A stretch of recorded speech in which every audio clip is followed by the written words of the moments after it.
راديو داندي هكا قاتسي إهنا سيزي مجوب أيها ما كم جرتون دي كسانيجو يا أو كنا نسكابل دمشني راديو داندي هكا ودي سدايركتر كنتي وقودا يدولا بارو بتاعنا متكنا راديو دان نوغا باسا كنتري حمزة بورنا أجي سنيتو أجاوب جرتو أما داندي هكا راديو داندي هكا وقودا يدولا بمدكنيا كان بشرنا سوارسا haka oromo mata oromo ti cira da bacci dano dozo ka ti beju ogote ebi setan na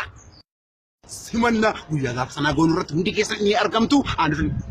لا dhageessanii tumiti achitti abbootiin gadaa jiru hayyoonni jiru foolleen qeerroon qarreen namni hundumtuu eessatti hin jedhina bakki isaa boolee eerpoortiitti ganama dhannee Amsa Booranaa hayyuu keenya goota keenya jabaa keenya kan waa'ee jabaa keenya kan waa'ee ummata oromoo waa'ee haqan saba kana nu bajja ture wajin simannaa arka dirrubne wagana kan untani yoonuun walin kabanye yoonuun walin simanne yoonuun walin guddisne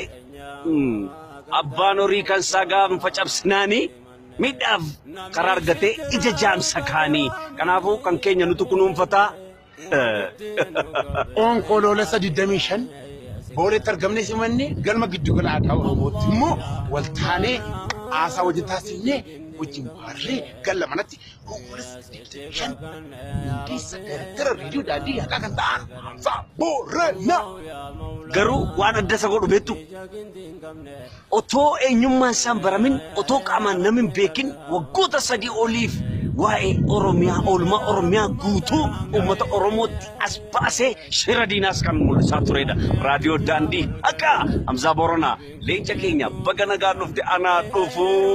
jennee baanee asimannu walirraa nafnu hin argine hin nageenye hin hojjetu.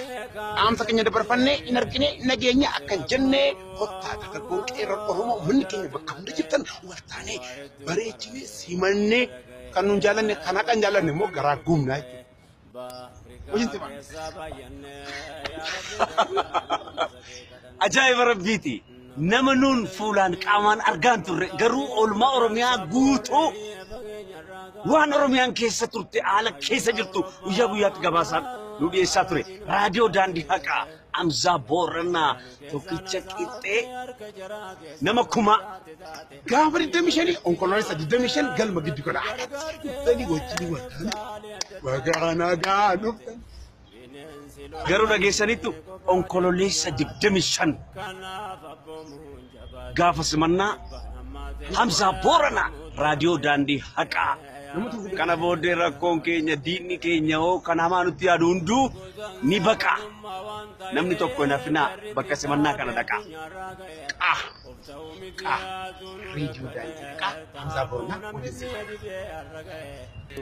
kabajamtoota fi jaallatamtoota maatii warra raadiyoo daandii haqaa kan taatan hundi egaa ka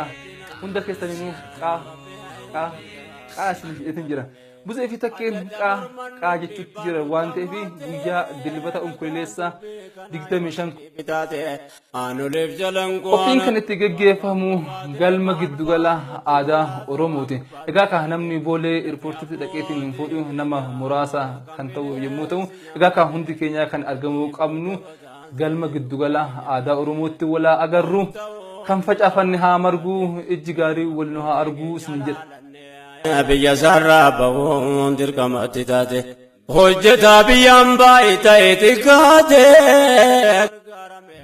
قاتسي إهنا سيزي مجوب أنا قالوا سنجني كمان سي أركو هويني سي أركو فينا أما بري تورت سماه ملني قاتسي إهنا سيزي مجوب أنا قالوا سنجني كمان سي أركو هويني سي أركو فينا أما بري تورت سماه ملني